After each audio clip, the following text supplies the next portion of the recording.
Hello दोस्तों, आप सब कैसे हैं। आपसे उम्मीद रखता हूँ आप ठीक होंगे। पिछली क्लास में बैच तो हमने 32 क्वेश्चन किए थे। आज नेक्स्ट क्वेश्चन करते हैं 33 क्वेश्चन। कितने क्वेश्चन 33 से आगे करते हैं। तो बैच तो 33 क्वेश्चन में पूछा गया है, बोला गया है एक व्यक्ति अपनी आय का 75% खर्च करता है। तो पैस तो मैं देखता हूं कि आय बराबर होता क्या है। पहले मैं पूछ देखता हूं कि आय बराबर होता क्या है। आय बराबर होता है पैस तो खर्च प्लस बचत। क्या होती है पैस तो आय बराबर खर्च प्लस बचत। तो इसे पैस तो इंग्लिश में कहते हैं आय को इनकम। क्या कहते हैं पैस तो इनकम, कि उस व्यक्ति की इनकम कितनी है और उसने खर्च कितना किया है, एक्सपेंडिचर कितना किया है। और बचत को पैस तो क्या कहते हैं इंग्लिश में सेविंग। क्या कहते हैं सेविंग। तो पैस तो सवाल में आते हैं अब 33 में। एक व्यक्ति अपनी आय का 75% खर्च करता है। जैसे इसमें बोला गया है कि एक व्यक्ति अपनी आय का 75% खर्च करता है। मैंने माना पैस तो किसी व्यक्ति की आय नहीं है कि मैंने माना उसकी आय 100 थी। कितनी परसेंट थी 100% थी। तो 100 में से उसने 75% खर्च कर दिया। तो प्यारे दोस्तों अब कितना बचेगी, तो उसके पास 25 रुपए बचे होंगे। कि मान लो एक व्यक्ति के पास 100 रुपए थे और उसने 75 खर्च कर दिए, तो कितने बचेंगे 25 रुपए। आगे और बोला गया है यदि उसकी आय 20% बढ़ा दी जाए। पहले तो आगे बोला है कि यदि उस व्यक्ति की आय 20% बढ़ा दी जाए। तो पैस तो 20% बढ़ा दी जाए तो 100 कर 20% बढ़ा दूंगा तो कितने हो जाएगी आय 120। अब उस व्यक्ति की पैस तो आय 120 रुपए हो जाती है। तो आगे बोला है फिर कि अब उसका खर्चा भी 6 सहित 2/3% बढ़ जाए। और खर्चा भी कितना बढ़ जाता है पैस 6 सहित 2/3% बढ़ जाता है। तो पैस तो मैं देखूंगा कि 75 पर 6 सहित 2/3, तो 6 × 18 और 2 कितना होता है पैस तो 20/3 परसेंट घटाऊंगे नीचे कितना आ जाएगा पैस तो 100। 20 5 100, इसे 5 से डिवाइड कर देंगे पैस। 5 एकम 5, 5 3 15 और 3 5 15। तो प्यारे दोस्तों मुझे मिला कि 75 रुपए पर 6 सहित 2/3% की वृद्धि करने पर खर्चे में तो उसे 5 रुपए और ज्यादा खर्चा हो जाएगा। तो पैस तो खर्चा उसका कितना हो जाएगा 5 रुपए ज्यादा, तो 80 हो जाएगा। तो प्यारे दोस्तों एक व्यक्ति की आय 120 रुपए थी, उसने खर्चा 80 रुपए कर दिया। तो अब कितनी की बचत होगी, अब वो घरे 40 रुपए ले जा रहा होगा। अब 40 रुपए बचत कर रहा होगा। तो आपसे पूछी थी पैस तो सवाल में कि उसके बचत में प्रतिशत वृद्धि बताएं। तो पैस तो एक व्यक्ति पहले 25 रुपए बचाता था, अब 40 रुपए बचाता है। तो कितने परसेंट अधिक बचाता है, वृद्धि बताएं। तो पैस तो मैं देखूंगा कि 25 रुपए थे पहले, अब 40 हो गए। तो कितना ज्यादा कमा रहा है पैस तो पहले की तुलना में 15 ज्यादा कमा रहा है। तो पैस तो 15 ज्यादा कमा रहा है कितने पर 25 पर। परसेंट बनाने के लिए पैस तो क्या करूंगा मैं 100 से मल्टीप्लाई कर दूंगा। तो 25 चौको 100, 15 चौको 60। तो प्यारे दोस्तों 15% की बचत में वृद्धि होगी। तो क्या होगी सेविंग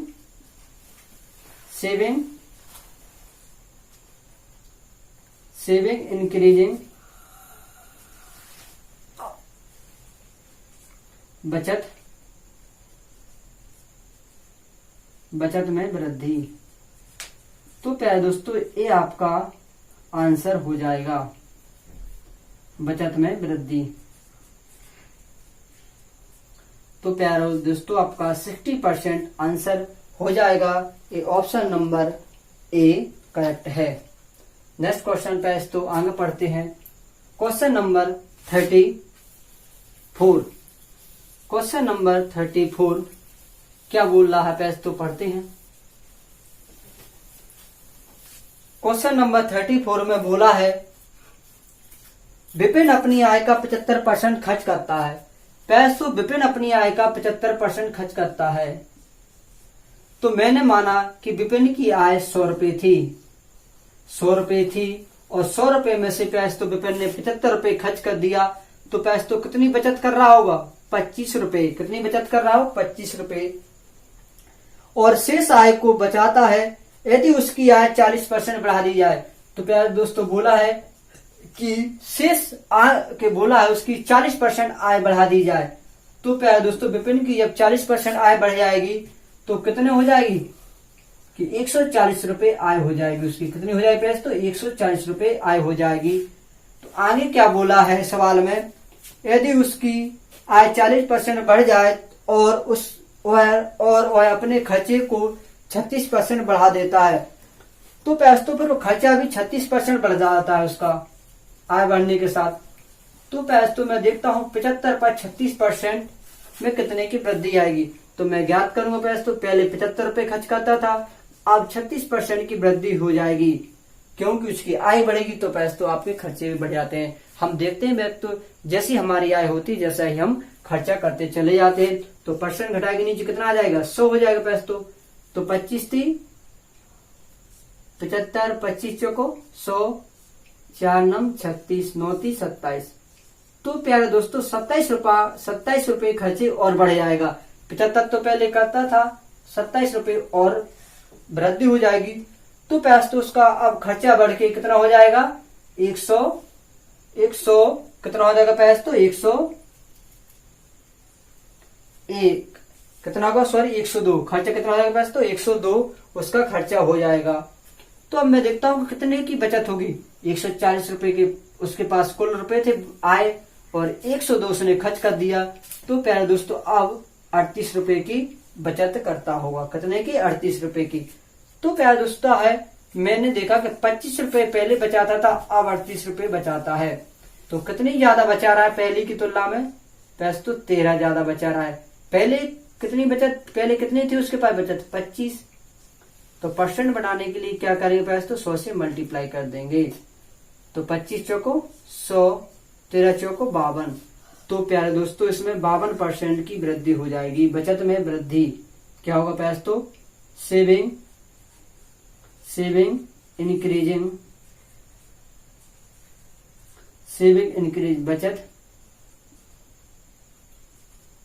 बचत में वृद्धि। तो पैसे तो उसकी 52% बचत में वृद्धि होगी। जी आपका ऑप्शन सी वाला पैसे तो करेक्ट है। नेक्स्ट क्वेश्चन पैसे तो आगे पढ़ते हैं।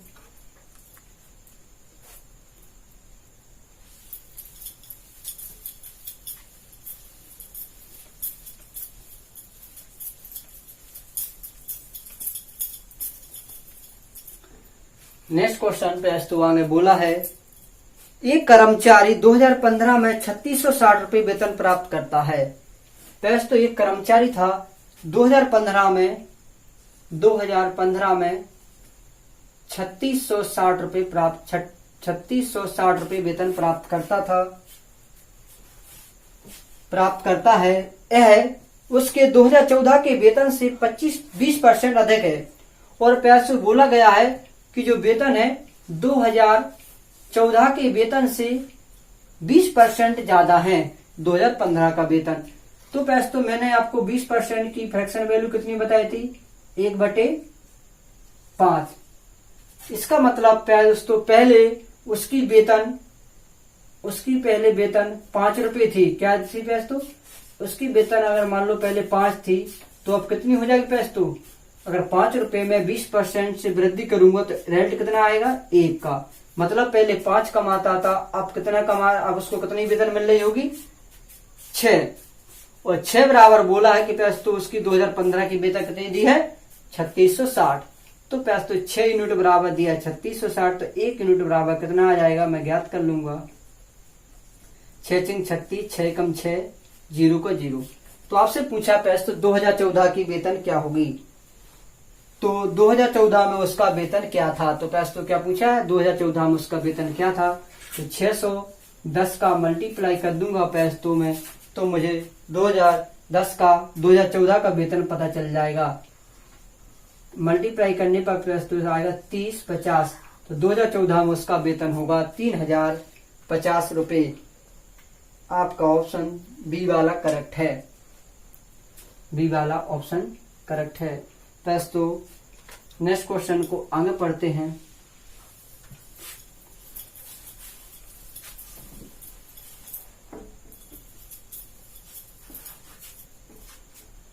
Question number 36। Question number 36। ए कोमा बी व सी की कुल लागत 333 रुपए है। तो इसमें बोला गया है कि ए बी सी तीन व्यक्ति थे और इनकी कुल आय 333 रुपए दी है। कितनी दी तो 333 रुपए कुल आय दी है। 333 रुपए आय दी है। यदि वे क्रमशः 80% 80% 85% एंड 75% खर्च करते हैं तो पैसे इनकी खर्च दिया है। क्या दिया? खर्चा दिया है। खर्च यानी एक्सपेंडिचर दिया है। तो ए प्यास दोस्तों आपको बोला गया है कि ए 80% खर्च करता है, बी 85% खर्च करता है और सी है जो 75% खर्च करता है। सी 75% खर्च करता है। तो पैसे जब 80% खर्च करता है तो कितनी बचत होगी ए के पास? तो पैसे तो ए की अगर बात करें हम बचत यानी सेविंग की, तो पैसे तो जब 80 रुपए खर्च कर दिए उसने 80%, तो कितनी बचत होगी? 20% बचत होगी। टोटल हमारी होती है पैसे तो परसेंटेज में 100%। तो 100% में से उसे 80% खर्च करती है ए ने, तो अब कितनी बचत होगी? 20%। इसी प्रकार पैसे तो जब बी ने 85% खर्च कर दिया तो पैसे तो अब कितनी उसके पास बचत होगी? तो उसके पास पैसे तो 15% क्या होगी? बचत होगी। इसी प्रकार सी ने पैसे तो आपसे बोला है कि 75% खर्च कर दिया तो बचत कितनी होगी? पैसे तो सी की 25% क्या होगी? बचत होगी। कितनी होगी? 25% बचत होगी। अब आपको पता है पैसे तो 20% की फ्रैक्शन वैल्यू कितनी होती है? 1/5 और 15% की फ्रैक्शन वैल्यू कितनी होती है? पैसे तो 3/20 और 25% की फ्रैक्शन वैल्यू कितनी होती है? 1/4।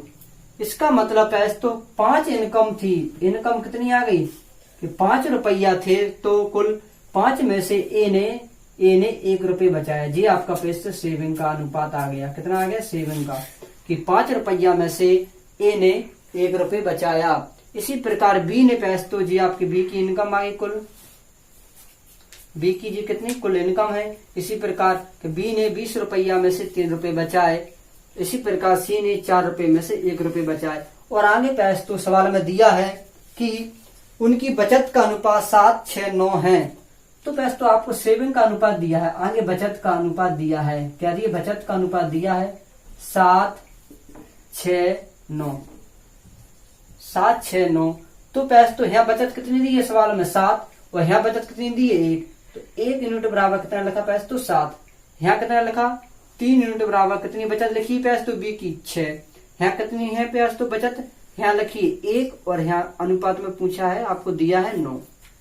तो बचत के बचत बराबर लिख देंगे तो 1 बराबर 7। तो पैसे तो यहाँ 7 से मल्टीप्लाई कर दूंगा तो 7 5 35।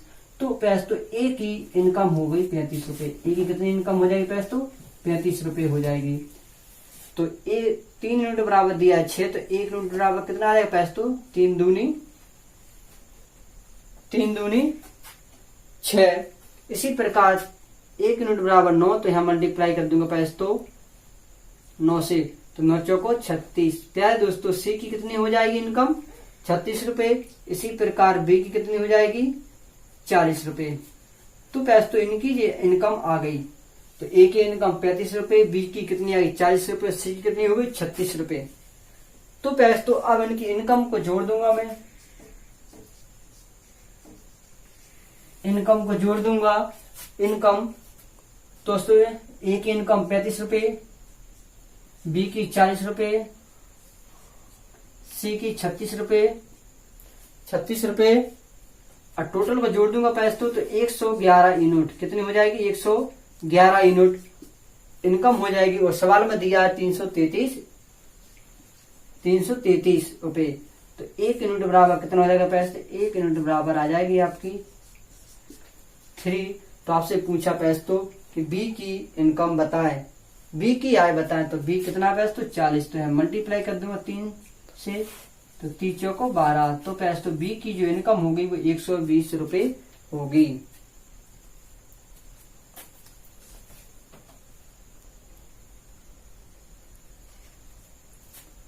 क्या दोस्तों नेक्स्ट क्वेश्चन बोला है 37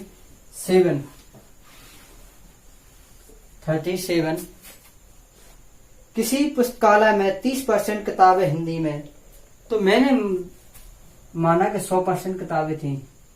जब पैसे तो कुछ नहीं होता है तो हम 100% मान लेते हैं। जब हमें परसेंट का मतलब होता है समझा था पहले, तो मैंने कोई वैल्यू अभी मानना है तो 100 पे ले लेते हैं। बोला गया किसी पुस्तकालय में 30% किताबें हिंदी में, मैंने माना कि कुल 100 किताबें थी, जिसमें से 30 किताबें उन्होंने बोला है कि 30% किताबें हिंदी में, तो पैसे तो 30% किताबें किसमें बोला आपसे हिंदी में। 30% किताबें पैसे तो किसमें बोला आपसे हिंदी में।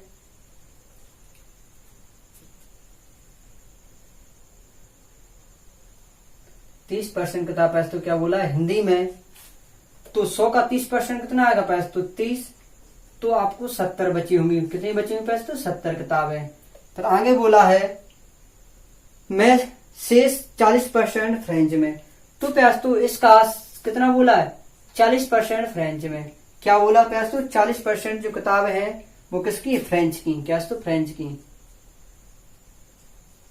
40% फ्रेंच की, तो पैसे 70 का 40% निकालूंगा कितना आएगा 28, कितना आएगा पैसे तो 28, तो 28 आएगा, तो पैसे तो 70 में से 28 चले जाए कितने बचेंगे, तो आपकी अब आपको पैसे तो जितनी जो किताबें बचेंगी वो कितने बचेंगे पैसे तो जो 70, देखो 70 का 40% कितना आएगा पैसे तो 28, तो मैं 70 में से पैसे तो 28 घटा दूंगा, तो मेरी कितनी किताबें आ जाएंगी 42, कितने आएंगे पैसे तो 42,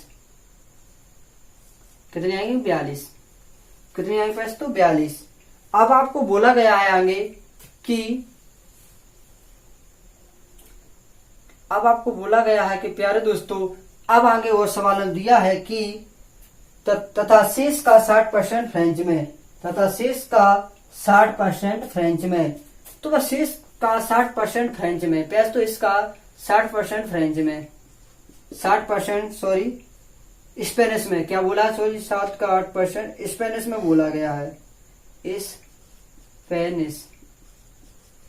स्पेनिश में, तो पैसे 42 का मैं निकालूंगा 60% और 25.2 आएगा, तो मेरे पास 6.8 शेष किताबें बचेंगी। कितनी बचेंगी 6.8 किताबें बचेंगी। और आपको बोला है सब दिया है कि तथा बची किताबें 8400 हैं, बची किताबें 8400, अंग्रेजी में हो तो पुस्तकालय में कुल कितनी किताबें होंगी, तो पैसे तो कितना बोला आपके लाने, आपके लाने बची किताब पैसे तो कितना लिखा है 6.8, और बची किताबें आपको 8400 दी है, कितनी दी है 8400 किताबें दी हैं, तो इसके बराबर एक पॉइंट से इधर पॉइंट लगा इधर लगा दूंगा तो इधर बढ़ जाएगा, तो इसे काटेंगे 84 दूनी कितना होता है पैसे तो 68, तो 84 दूनी कितना होता है 68, तो 2 यूनिट बराबर कितना आ गया पैसे तो 2 यूनिट बराबर आपका कितना आ जाएगा पैसे तो 1000, तो 2 से काट दूंगा इसे, तो 1 यूनिट बराबर कितना आ जाएगा पैसे तो 1 यूनिट बराबर आ जाएगा 500, तो हमने कुल वैल्यू कितनी थी पैसे तो 100 से मल्टीप्लाई कर दूंगा, तो 100 से मल्टीप्लाई हाँ, तो पैसे तो आपसे पूछा पुस्तकालय में कुल कितनी किताबें होंगी, तो आपकी पुस्तकालय में कुल 50,000 किताबें होंगी, कितनी होंगी 50,000 किताबें। ये आपका ऑप्शन पैसे तो सी वाला करेक्ट है, कौन सा सी वाला। पैसे तो ये तो हमें समझने का टाइप था, समझने का था, जो पेपर में करना है क्वेश्चन इस तरीके से करना है पैसे तो इस तरीके से, देखो किससे मैंने माना कि पैसे तो किताबें एक्स थी, कितनी थी एक्स थी। अब आगे बोला कि 100 किताबें लेना है, 100 में से पैसे तो 30% किताबें हिंदी में चलेंगी, तो कितनी बचेंगी पैसे तो 70 किताबें बचेंगी, 70 शेष रह जाएंगी। इसी प्रकार आगे बोला शेष का मैंने 100 में से लिया, और 100 में से बोला है फिर आगे कि 40% फ्रेंच में, तो पैसे तो शेष कितनी बचेंगी 60%। इसी प्रकार आगे बोला कि 60% स्पेनिश में, तो 60% स्पेनिश बचेंगी, तो शेष कितनी बचेंगी फिर 40, तो आपको बोला है कि आगे जो बची किताबें हैं वो 8400। कितने पैसे? 84 किताबें शेष बची हैं। तो पुस्तकालय में कितनी किताब होंगी? तो पैसे तो 1 2 3 1 2 3 0 से 3 0, ऊपर 3 0 नीचे भी 3 0। 7 6 42, कितने थे? 42। तो 42 दूनी 42 तो कितना होता है? 84। 42 दूनी 84, 2 दूनी 4, 2 से 1 डिवाइड कर देंगे, पैसे 2 से काट देंगे, तो 2 से कितना काटेंगे? ये 2 पंच 10, 50 हो जाएगा। कितना हो जाएगा? 50। कितने जीरो बचे पैसे? तो 3 0। कितने बचे? 3 0। तो मल्टीप्लाई कर दूंगा पैसे तो 50 और 3 0। तो x का मान कितना आएगा पैसे? तो आपका 50,000। आपको 10 सेकंड लगे पैसे तो आंसर आ गया। तो करने का तरीका आपको तो समझाया था पैसे तो, और करने का तरीका तो ये है कि नहीं? इससे भी कर सकते हैं, एक और तरीका है, उससे ही पैसे तो हम कर सकते हैं। बेस्ट आपके लिए यही रहेगा पेपर में। नेक्स्ट क्वेश्चन को पैसे तो आगे करते हैं।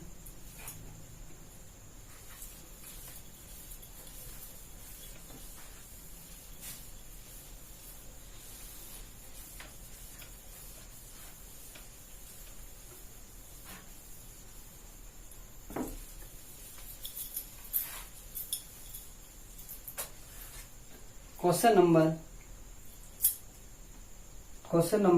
38। Question number 38। क्वेश्चन नंबर पैसे तो आपसे 38 में बोला गया है कि किसी व्यक्ति के पास कुछ निश्चित राशि थी, उसने उसका 30% एक वस्तु खरीदने में और शेष का 10% यातायात पर कर दिया और फिर 60 रुपए दान कर दिया। अगर अब उसके पास 1250 रुपए बचे हैं। ये स्क्रीन पर दिया है। मैंने माना पैसे तो उसी प्रकार से फिर करेंगे कि मैंने देखा कि पैसे तो एक व्यक्ति के पास 100 किताबें थी। मान लो 100 रुपए थे। कितने थे? 100 रुपए थे। 100 रुपए थे। उसमें बोला गया है कि उसने उसका 30% एक वस्तु को खरीदने में, तो पैसे तो 30% है ना एक वस्तु को खरीदने में, तो उसके पास कितने रुपए होंगे? 70 रुपए। कितने होंगे पैसे? तो 70 रुपए। आगे बोला है और शेष का 10% यातायात पर। जी तो पैसे तो वस्तु खरीदने पर, वस्तु खरीदी, अब 70 बची। और आगे बोला है फिर आगे पैसे तो कि 10% यातायात पर। 10% किस पर किया? पे यातायात पर। यातायात पर किसमें बोला पैसे? 10% 10% यातायात पर। 70 का 10% कितना आएगा पैसे? तो 70 का जो हम 10% निकालेंगे तो 7 आ जाएगा। 7। तो उसके पास अब जो बचेंगे किताब, वो कितनी बचेंगे पैसे? तो 63 बचेंगी, मतलब 63 रुपए बचे होंगे। सॉरी, कितने बचेंगे? 63 रुपए बचे होंगे। आगे बोला है तथा बची, आगे बोला है तथा और 60 रुपए दान कर दिया। तो पैसे 63 रुपए बचे हैं और 60 रुपए दान कर दिया। कितने रुपए? 60 रुपए दान कर दिया। 60 रुपए दान कर दिया। अगर अब उसके पास 1200 रुपए बचे हों, तो पैसे तो उसने क्या किया कि आपको 1200 रुपए तो बचे हैं, अब उसके पास 1200 रुपए बचे हैं, तो उसने यातायात पर कितना खर्च किया? तो आपसे पूछा पैसे तो उसका बताया कि यातायात पर उसने कितना खर्च किया। तो 1200 रुपए तो पैसे और बचे हैं। उसने बोला था कि 60 रुपए दान कर दिया। जैसे कोई व्यक्ति दान करता है तो वो भी पैसे तो क्या माना जाता है? हमारा सेब बचा हुआ है। तो 1200 रुपए जे बचे हैं, 60 रुपए और से और बचे हैं दान करने वाले। तो कितने कुल कितने हो जाएंगे? 1260 रुपए। और 1260 बचे हैं 63 यूनिट के बराबर। यहाँ भी प्यारे दोस्तों आपके 63 बचे थे और यहाँ 1260 बचे हैं। तो काट देंगे, डिवाइड कर देंगे, तो आपका 1 यूनिट बराबर कितना आएगा पैसे? तो 1 यूनिट बराबर आ जाएगा 2। 63 दूनी कितना होता है? 126 और 0 का 0। तो आपसे पूछिए पैसे तो यातायात पर कितना खर्च किया? तो यातायात पर कितना खर्चा आया? तो पैसे 7 रुपए। तो 7 में मल्टीप्लाई कर दूंगा 20 का, 1 यूनिट बराबर 20 आया, तो 7 दूनी 14। तो पैसे तो यातायात पर उसने 140 रुपए खर्च किए होंगे। कितने किए होंगे? 40 रुपए खर्च किए होंगे। ये तो पैसे तो समझने का तरीका था, पेपर में करना कैसे है। मैंने माना पैसे तो एक व्यक्ति के पास निश्चित राशि x थी और उसने बोला है कि उसने 30% वस्तु खरीदने में, तो पैसे तो 30% वस्तु खरीदने बचे कर देगा खर्च तो कितने बचेंगे उसके पास 70 रुपए बचेंगे।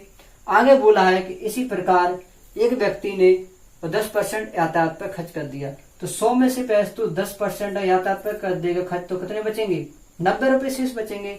और आगे बोला कि शेष 1200 रुपए उसके पास बचे हैं और 60 रुपए दान कर दिया, तो 1200 रुपए तो जे है पैसे, तो 60 रुपए दान यानी वो भी आपके सेफ हैं।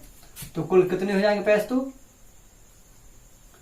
कुल 12 और 1200, तो कुल पैसे आपके पास हो जाएंगे 1260 रुपए। कितने हो जाएंगे 1260 रुपए जी आपके शेष बचे हैं।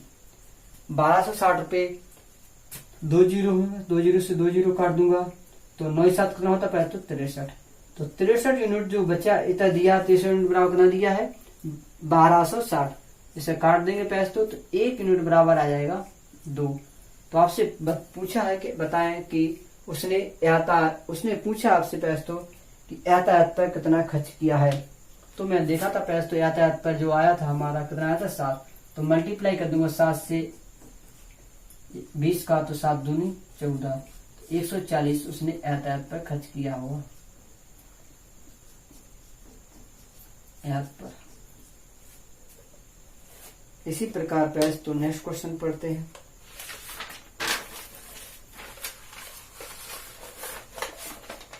इसी प्रकार पैसे तो नेक्स्ट क्वेश्चन क्या कहते हैं, अमित के पास स्क्रीन पर दिया है नेक्स्ट क्वेश्चन पैसे तो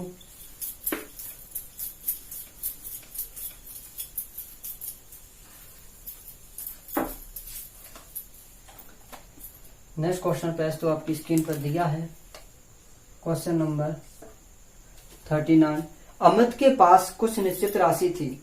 अमित के पास कोई निश्चित राशि थी, मैंने माना पैसे तो कि अमित के पास x रुपए थे। उसने उससे 20% कार खरीदने में, तो पैसे तो क्या बोला 20% उसने किस में कर दिए कार खरीदने में, तो 20% उसने कार खरीदने में। इसी प्रकार पैसे तो नेक्स्ट क्वेश्चन आपसे तो 39 में बोला है कि अमित के पास कुछ निश्चित राशि थी, मैंने माना x था, उसने उसमें से 20% कार खरीदने में, तो पैसे तो 100 में से 20% कार खरीदने में कर दिए, तो उसके पास कितने होंगे अब 80 रुपए। आगे बोला इसी प्रकार और शेष 5% बाइक में, तो पैसे तो शेष 5% बाइक में, तो 100 में से 5 बाइक में कर देगा तो 95 बचे होंगे, 95 रुपए बचे होंगे। बाइक के रखरखाव के लिए खर्च कर दिए। उसके बाद उसने 120 रुपए उपहार में दिए। उसने बोला वैसे तो 120 रुपए उपहार में दिए हैं, अब उसके पास 1400 रुपए बचे हैं। अब उसके पास 1400 रुपए बचे हैं, तो पैसे तो जो आप उपहार देते हैं या जो आप किसी को दान देते हैं वो आपका सेव पैसा माना जाता है। तो कुल कितने बचे माने जाएंगे, 0 का 0, 2 का 2, 4 और 1 5 और 1 का 1, तो 1520 रुपए उसके पास बचे हुए मानेंगे। तो पूरी राशि पूछिए पैसे तो आपसे पूछिए पूरी राशि, तो मैं देखूंगा पैसे तो 20 चौको 80, 20 5 100, 5 से काटेंगे 5 का 5 पनम 45, तो पैसे तो मुझे x मल्टीपल में दिख रहा है, ऐसे काटेंगे 4 मल्टीपल 19/100 बराबर कितने बचे 1520, 1520। तो प्यारे दोस्तों हमें से क्या कर सकते हैं, 19 चौको 19 अट्ठे 52, 19 अट्ठे 52, 0 को 0, फिर वैसे 4 से काटेंगे 4 एकम 4, 4 दूनी 8, कितना हो जाएगा पैसे तो 2 0, मल्टीप्लाई कर देंगे पैसे तो यहाँ पर कितना हो जाएगा x बराबर जो आएगा पैसे तो आपका आ जाएगा 2000, कितना आ जाएगा 2000। तो आपसे पूछी थी प्यारे दोस्तों सवाल में कि अमित तो पूरी राशि याद करें, तो पूरी राशि पैसे तो 2000 रुपये होगी, कितनी होगी 2000 रुपये होगी। नेक्स्ट क्वेश्चन पैसे तो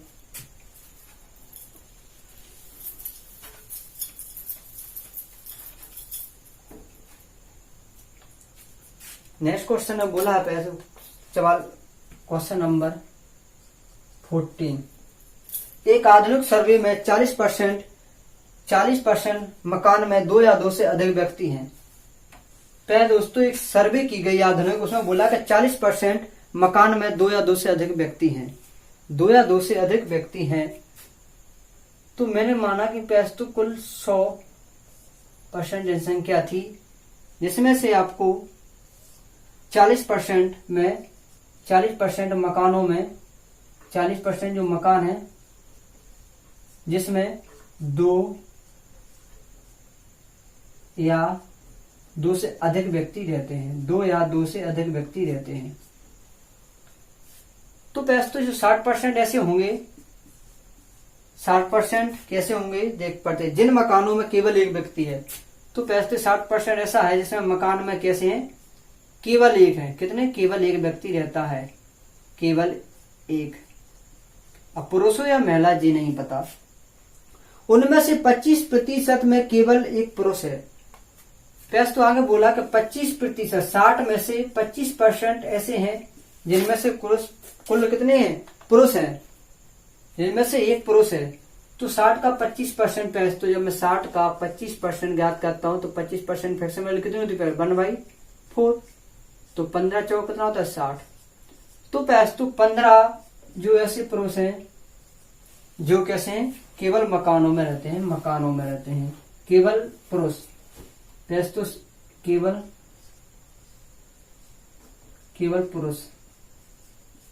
केवल पुरुष तो कैसे 15 जो सिंगल मकान में रहते हैं। तो आपसे पूछिए, बताए कि ऐसे ही। तो आगे पूछा, तब उन सभी मकानों का प्रतिशत क्या होगा जिनमें केवल एक महिला है और कोई पुरुष नहीं है, यह अनुमान में है। तो 60 में से, जब 60 में से 15 पुरुष चले केवल, तो बचा कितने होंगे, 45। तो दोस्तों 45 ऐसी होंगी जो केवल महिला होंगी मकानों में, महिला। और आपका जी 45 तो क्या होगा, आंसर हो जाएगा।